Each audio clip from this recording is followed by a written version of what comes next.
మనం చూడాలి. నిజంగా డివిఎస్ గారు నమస్కారం సార్. నమస్తే సార్, నిజంగా తీగ లాగితే డొంక కదిలింది, కదులుతోంది అని అంటారు కదా, అది కరెక్ట్గా దీనికి యాప్ట్ అవుతుంది అనిపిస్తుంది సార్. అంటే అట్లాగే కనిపిస్తున్నాయి. అంటే ఒక్కసారి ఏదో ఇష్యూ కేసు మీద ఆ విధంగా అరెస్ట్ చేస్తే అసలు ఏంటి దీని వెనుక ఒక రాష్ట్రంలోనే అశాంతి, అస్థిరత, తర్వాత కులాల మధ్య, మతాల మధ్య చిచ్చు పెట్టేటటువంటి ఎన్నో విషయాలు, దేశ సమగ్రతకు భంగం కలిగించేటటువంటి చాలా విషయాలు, ఇవన్నీ కూడా ఈ కుట్రలో భాగం ఏ విధంగా అవుతున్నాయి అన్నీ బయటపడతా ఉన్నాయి.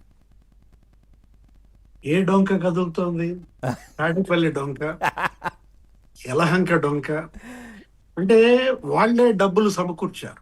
వైఎస్ఆర్ కాంగ్రెస్ పార్టీ నాయకులే ఈ మొత్తం ఈ ఛానల్స్ పెట్టించడం, వీళ్ళకి జీతాలు ఇవ్వడం, లేకపోతే వాళ్ళ ఆఫీసుల్లో వీళ్ళ కార్యాలయాలు నిర్వహించడం, వీళ్ళకి కావాల్సినటువంటి స్క్రిప్ట్ వాళ్ళే పంపించడం, ఆ స్క్రిప్ట్ లో మార్పులు చేర్పులు మళ్ళా తెలియజేయడం. అంటే ఇది ఒక ర్యాకెట్, ఇది ఒక నెట్వర్క్. దీనిపైన లోతైనటువంటి దర్యాప్తు జరపాలి. ఇవాళ ఎన్ఐఏ ఎంటర్ కావాల్సినట్టు అవసరం. ఇది ఊప. ఇప్పుడు అన్లాఫుల్ యాక్టివిటీస్ అంటే ఇవన్నీ కూడా అన్లాఫుల్ యాక్టివిటీస్. ఇది దేశంపై దాడి, దేశ సమగ్రతపై దాడి. అరే, ఆపరేషన్ సింధూర్ ని విమర్శిస్తూ వీడియో, పాకిస్తాన్, ఇవన్నీ కూడా అన్లాఫుల్ యాక్టివిటీస్. ఇది దేశంపై దాడి, దేశ సమగ్రతపై దాడి. అరే, ఆపరేషన్ సింధూర్ ని విమర్శిస్తూ వీడియో, పాకిస్తాన్ని సమర్థిస్తూ వీడియో. ఈ దేశంపై నాకు భక్తి లేదంటాడు, ఈ దేశంపై నాకు గౌరవం లేదంటాడు.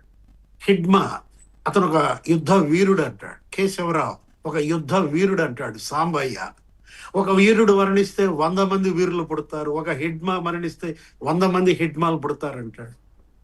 అంటే నిషిద్ధ సంస్థ మావోయిస్టు సిపిఐ ఎంఎల్ సమర్థిస్తూ వీడియోని, ఆర్ఎస్ఎస్ ని విమర్శిస్తూ దాన్ని ఎక్స్ట్రీమిస్ట్ ఆర్గనైజేషన్ అంటారు.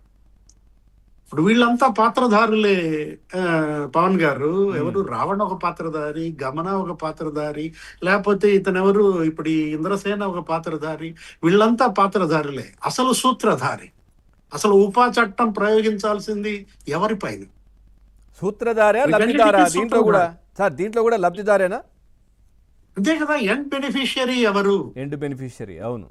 ఇప్పుడు ఆయన జడా శ్రావణ్ కుమార్ అసలు పబ్లిక్ డయాస్ మీద మాట్లాడాడు, ప్రెస్ మీట్లలో మాట్లాడాడు. రావణ్ వల్ల అయినా నా వల్ల అయినా లాభపడేది ఎవరు? నువ్వు కాదా? అదే కదా. అంతిమ లాభం నీకే కదా జగన్మోహన్ రెడ్డి. నువ్వెందుకు మాకు మద్దతు ఇవ్వు, నువ్వెందుకని రావణ్ పట్టించుకో అని చెప్పి ఎవరు మాట్లాడారు? జడా శ్రావణే చెప్పాడు. ఇప్పుడు పక్క జరిగిపోయాడు కదా. అది వేరే విషయం. వాళ్ళకి మధ్య వచ్చినట్టు లావాదేవీలు, ఏదో మొత్తానికి పొన్నవోలు సుధాకర్ రెడ్డి అందులో మరి చేరడం. ఇక్కడ ఏది పొన్నవోలు సుధాకర్ రెడ్డి ఎందుకు వచ్చాడు? ఇప్పుడు ముప్పాళ్ళ సుబ్బారావు గారు చెప్పినట్టుగా లేదు, ఈ రోజు ఆంధ్రజ్యోతిలో వచ్చినట్టుగా జగన్మోహన్ రెడ్డి లా క్వార్టరీలో అతని బంధువు ఎవరు, ఈ వీడియోలన్నీ ఎందుకు అతనికి పంపించారు, అతను ఇచ్చినటువంటి సజెషన్స్ ఏంటి, ఈ ర్యాకెట్ అంతు తేల్చారు. ఇవాళ ఉపా చట్టం పెట్టాల్సింది జగన్ పై, రావణ్ పై కాదు. ఎందుకంటే ఈ మొత్తం అన్లాఫుల్ యాక్టివిటీస్ అన్ని కూడా ఇవాళ చేయించుతోంది ఎవరండి? జగన్నాటక సూత్రధారి. ఇప్పుడు ఇంద్రసేన వెనకున్నా, లేకపోతే గమన వెనకున్నా, గమన వచ్చి ఎవరిని కలిసిందండి? అవును, జగన్మోహన్ రెడ్డి. ఎయిర్పోర్ట్ లో గమన వచ్చి ఎవరిని కలిసింది? గమనకి బ్లెస్సింగ్స్ ఇచ్చింది ఎవరు? అన్లాఫుల్ యాక్టివిటీస్ చేస్తున్నటువంటి రావణ్ కి బ్లెస్సింగ్స్ ఇస్తావు, గమనాకి బ్లెస్సింగ్స్ ఇస్తావు, మరి నీపై ఊప పెట్టద్దా? అంటే వీళ్ళందరినీ ఎందుకు ఇలా పెంచి పోషిస్తున్నావు? నీకు ఎవరిపై కక్ష? దేశం పైన? ఎవరిపై పగ? ప్రజల పైన? పవన్ కళ్యాణ్ పైన. సార్, పవన్ కళ్యాణ్ పైన పగనట కదా, నిజమా? బయట అనుకుంటున్నారు.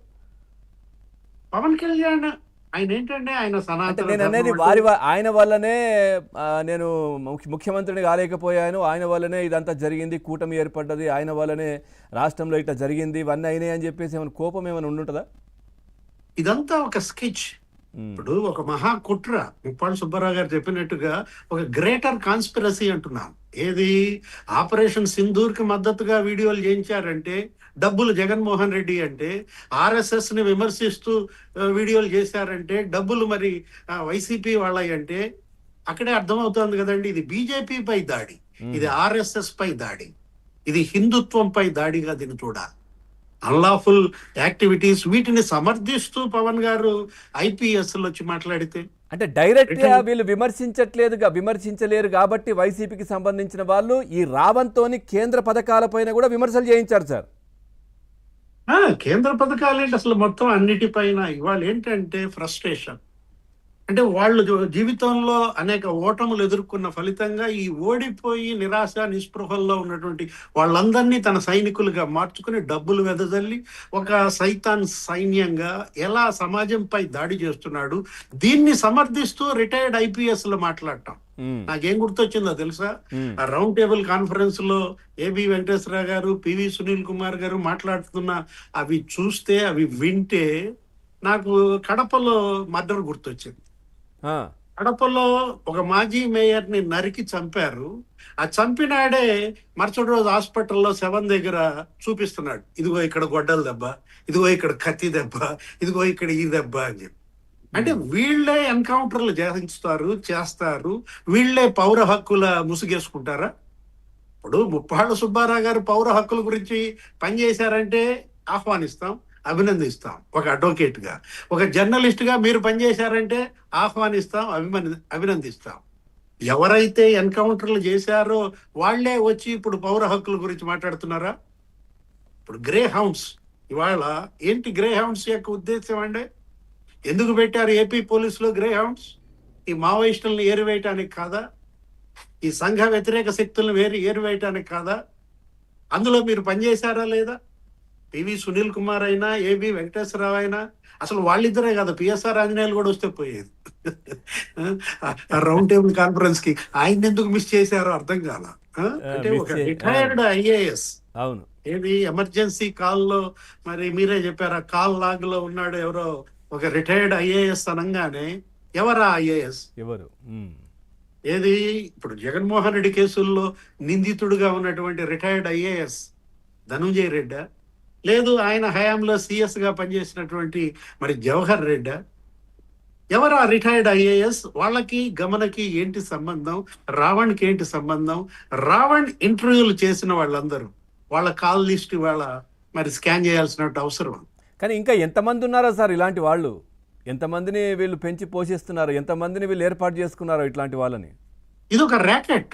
ఇది వీళ్ళందరూ కూడా ఒక ర్యాకెట్ గా పనిచేస్తున్నటువంటి పరిస్థితుల్లో ఇవాళ మరి ఎన్ఐఏ మరి ఈ కేసులో ఎంటర్ అవ్వాలి, దీన్ని కూలంకుషంగా మరి నిగ్గుదేల్చాలి, లోతైనటువంటి దర్యాప్తు చేస్తే తప్ప ఆ అంతిమ కుట్రదారు ఎవరో బయటకి తేల్చాలి. ఇది బాధ్యత. ఇది కేంద్ర ఇంటెలిజెన్స్ తీసుకోవాలి, కేంద్ర హోంశాఖ మంత్రి, మరి దేశ ప్రధాని. ఎందుకంటే పవన్ గారు పౌర హక్కులు వాళ్ళ ఏబి వెంకటేశ్వరరావు లేకపోతే పివి సునీల్ కుమార్, ఈ వచ్చినటువంటి నాయకులు సిపిఐ నారాయణ, లేకపోతే ఆయన ఎవరు సిపిఎం మధు, ఆ రోజు వరవర్రావుకి ఎందుకు రాలేదండి? వరవర్రావుని అరెస్ట్ చేశారు, ఉపా కేసుల్లో జైల్లో నిర్బంధించారు. ఆ రోజు ఎందుకని రౌండ్ టేబుల్ కాన్ఫరెన్స్లు పెట్టలేదండి? ప్రొఫెసర్ సాయిబాబా వికలాంగుడండి, ప్రొఫెసర్ సాయిబాబా. అరే నాగపూర్ జైల్లో నరకం చూశాడు, చనిపోయాడు, కనపడలేదా? ఈ రౌండ్ టేబుల్ కాన్ఫరెన్స్లు సిపిఐ, సిపిఎం లేకపోతే ఈ ఐపీఎస్లు ఆ రోజు ఎందుకని పెట్టలేదు? అంటే అప్పుడు ఈ రౌండ్ టేబుల్ ఏర్పాటు చేసే వాళ్ళు లేరేమో. అంటే ఇప్పుడు ఇవాళ స్టాన్ స్వామి ఒక పాస్టర్ మరి అసలు జైల్లో చనిపోయారు, ఒక 10 నెలలు చిత్రహింసలు. ఇవన్నీ ఉపా చట్టం కాదా? ఈ రోజు వచ్చి ఉపా చట్టం రద్దు చేయాల్సిందే అని పివి సునీల్ కుమార్ లేకపోతే ఏబి వెంకటేశ్వరరావు మాట్లాడితే సాయిబాబా ఆత్మ ఘోషిస్తుంది. అరే ఇప్పుడు ఆ స్టాన్ స్వామి ఆత్మ ఘోషిస్తుంది. ఎన్కౌంటర్లో చనిపోయినటువంటి వాళ్ళు మావోయిస్టులు వాళ్ళ ఆత్మలు ఘోషిస్తాయి. వాళ్ళ కేంద్ర హోంశాఖ స్పందించాలి పవన్ గారు దీనిపైన.